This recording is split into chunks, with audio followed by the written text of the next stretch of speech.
The following is for truth seekers only. Anyone who disregards the truth will never understand what I'm about to share with you.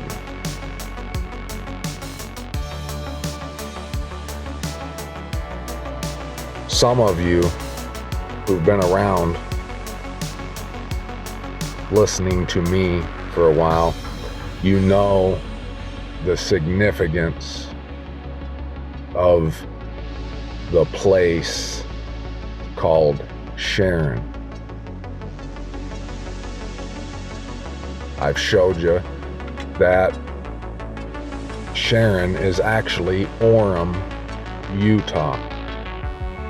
And it's where I have immigrated to, me and my son. It's where the Most High wants you to journey to. It's Zion, the real Yerushalayim. And it's right at the foot of the real Mount Zion.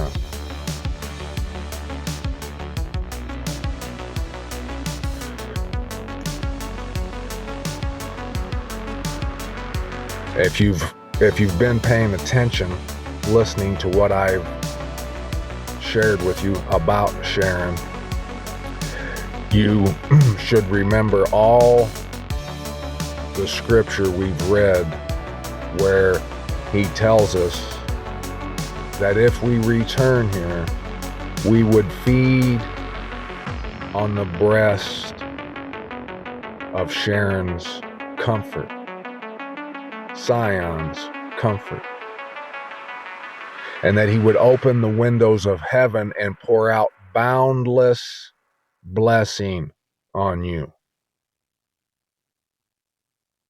It's what it means to follow the Lamb, and that the Lamb overcomes, that the Lamb is worthy to open the scrolls. Well, last week, I was pruning a bush called the Rose of Sharon. And I decided to read up on it a little bit. And I was led to the novel from 1939 titled The Grapes of Wrath. And I had heard that name before, but I had never looked in to what it was about. But there's a character in that novel named Rose of Sharon. When I read this iconic final act to you, the ending of that novel, you're going to know that the guy, whoever wrote this book, knowed exactly how these latter days was going to go down. And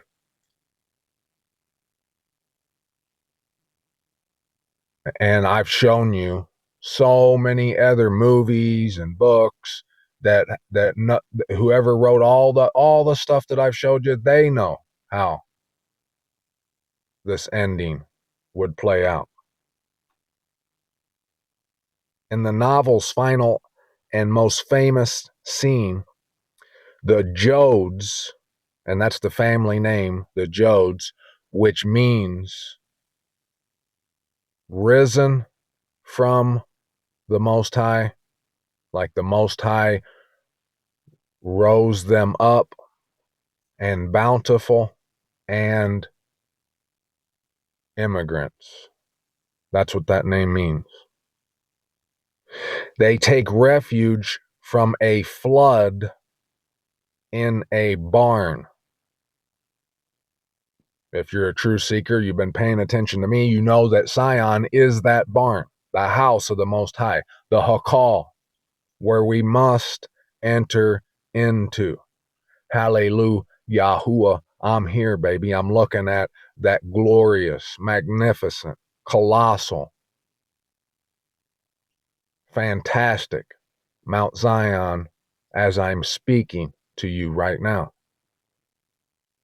It's the reason the Marvel character is named Bucky Barnes, who becomes the mascot of Camp Lehi. Lehi, which means Levi, is the town right at the foot of the mountain and the foot of its hill, which is called Thanksgiving Point.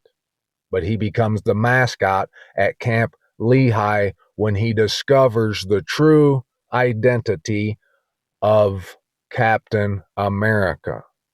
Get it? When he discovers the identity of America, he becomes the mascot at Camp Lehi. And his name's Bucky, like make my feet like that of deer, you know? Bucky Barnes. So the Jodes take refuge from a flood in a barn. There they find a boy and his father who is dying of starvation. Ma Jode realizes Rose of Sharon is the only one who can save the man. Having just lost her baby, Rose of Sharon, filled with breast milk, nurses the man to save his life. Now, only a truth seeker is going to hear this out and has the potential to believe any of this. I was literally starving for truth. I didn't know that until I came here. Once I got here and I settled here into the valley of Achor, I realized how before I was lost. I was starving. I hadn't been feeding on any real truth in reality. And I know this is hard for you to hear, but if you're not here in this great valley of the Most High's set apart mountain, you are in starvation as well. And I'm going to prove to you that what I just said is true. And I'm going to prove to you what the mark of the beast is. If you're a truth seeker, I'm sure you've heard or you know what 616 means. Some say that in Revelations chapter 13, instead of 666, it says 616. Through all the scripture we've read, we've learned what the mark is. The Most High, there's two types of people in the world. There are those who are sealed by the Most High, and there are those who are marked by the beast. When you enter into your rest, when you come in to the set apart place on the feast days, and you enter your rest, you observe the Shabbat, you adhere to the instructions of the Most High, you follow the Lamb wherever He leads you.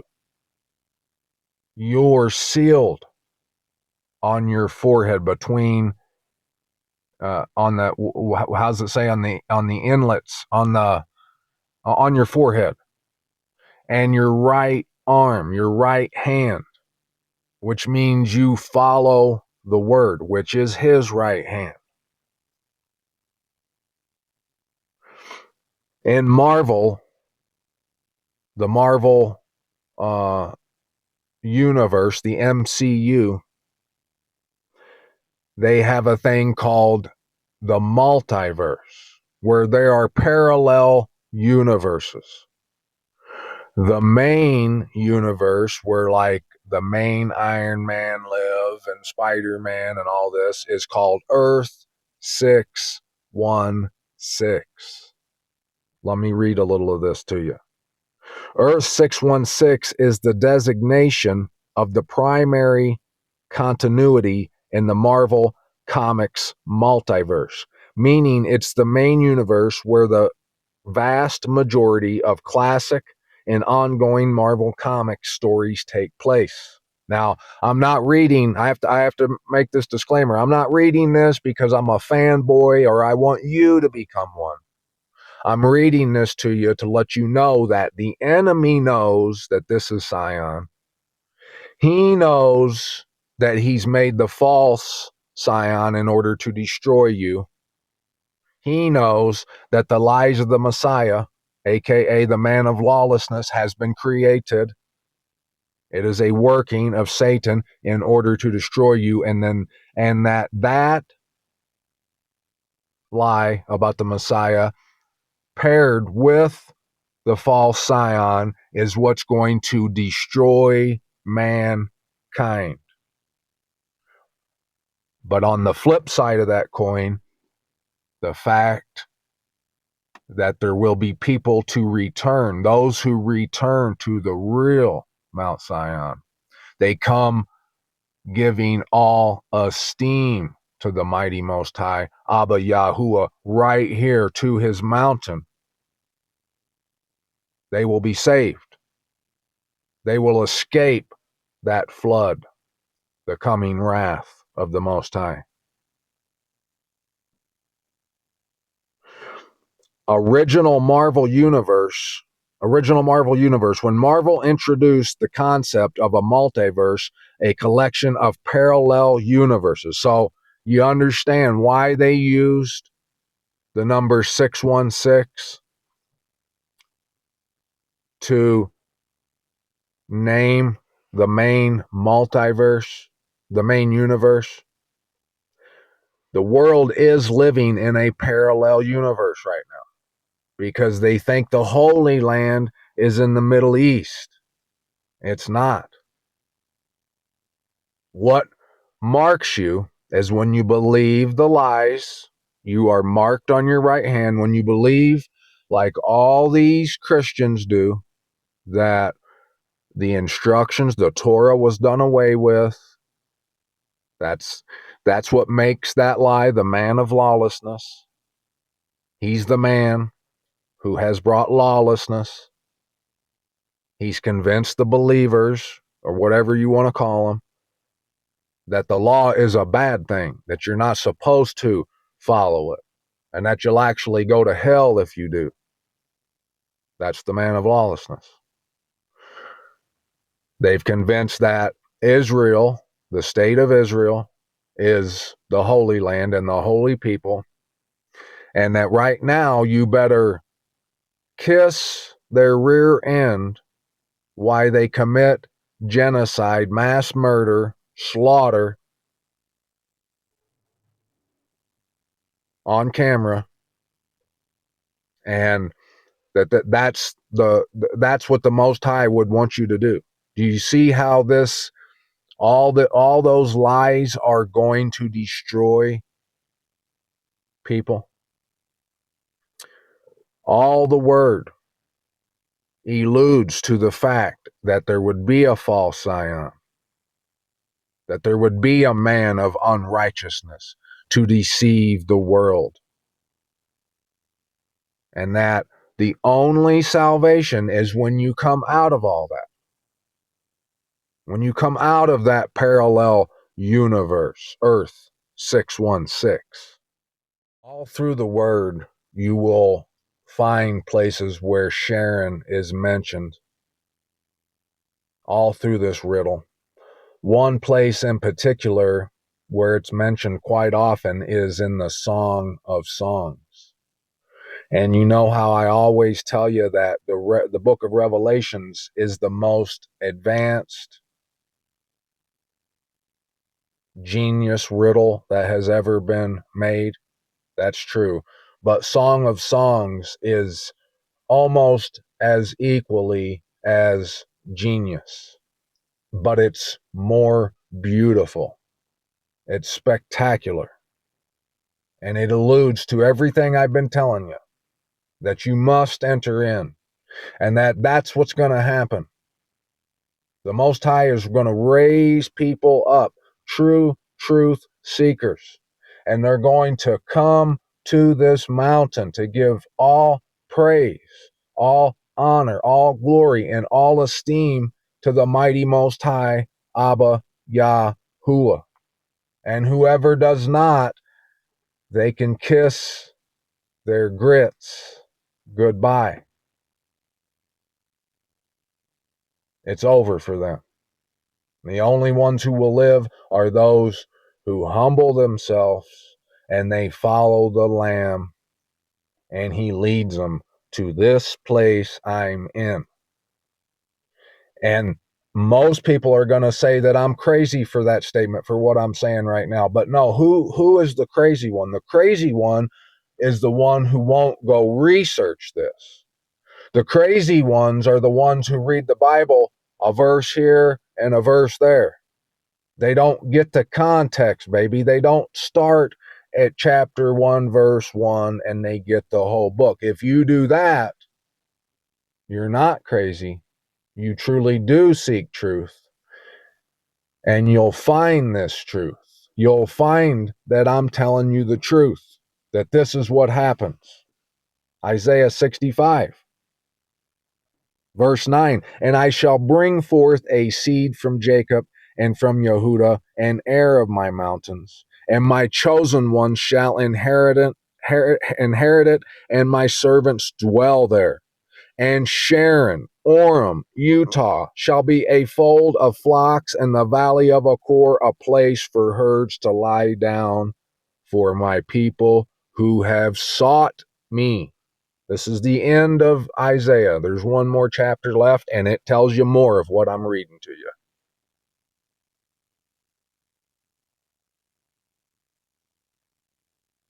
And what's sad is that all the enemy, all these free Masonic people, like that guy who wrote that book, Grapes of Wrath, that's why he wrote 33 novels. All these guys know this truth. They know that they're hiding the real Scion from you. They've been doing it, but the Most High lifts the skirt. He's raised the veil, and those who have eyes to see and ears to hear, who turn them on, who use their ears and their eyes, they're noticing who the Zionists are, who the synagogue of Satan is. They're noticing all this. But what's sad is there's so many people out here claiming to believe, claiming to serve, claiming all kinds of things. But yet they're still hypnotized by the image of the beast. They're still unaware that in order to truly love someone, you got to go be with someone. They're believing the lie that they can stay wherever they are, celebrate the feast wherever they are, and everything's going to be hunky-dory. And even the enemies know that that's not the case. The enemies know that they're tricking, they're deceiving you into believing all that nonsense in order to destroy you. It's sad. They have caused you to forget the Most High's set apart mountain, which proves, if you're someone who has forgotten the Most High set apart mountain, if you're someone who does not see the significance, the necessity, and journeying, making that pilgrimage to the Most High set apart mountain, You're someone who obviously, the proof is in the pudding, you have not been reading the word the way we ought to. You haven't been getting the context. You've been sampling little pieces and snippets here and there. You can't do that with any book. You couldn't read The Grapes of Wrath that way and understand what the whole story is about, what it's telling you. You have to read the entire book. That's how the Bible is. On this channel, All Esteem, we've read the entire book. We've read all the prophets, all of Messiah, Revelations, Enoch, Esdras, the instructions over and over and over again. And we're going to continue to do so because I love it. I can't get enough of it, baby. And that's what's got me here. I followed the Lamb. I ate all the lamb. And I got suited and booted, and I headed out on that road. And it led me here, which is what you need to do. Or you can die with the majority of mankind, like it tells you here in verse 11. But you are those who forsake Yahuwah, who forget my set-apart mountain, who prepare a table for God, and who fill a drink offering for the money, baby. And I shall allot you to the sword, and let you all bow down to the slaughter. Because I called, and you did not answer. I spoke, and you did not hear. And you did evil before my eyes, and chose that in which I did not delight.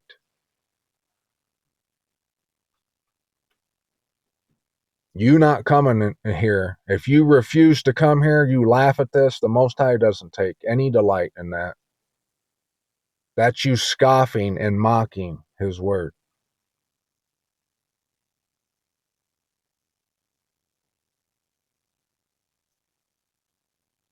Passover, it's what, 6 months away? If you really love the Most High, you'll be making plans to be here. If you want to escape the wrath, if you want to get out of this flood that you see is taking place right now, the water's starting to rise. And it's going to get so high, eventually you ain't going to be able to swim out of wherever you are. You better start looking into this today, truth seeker. Today.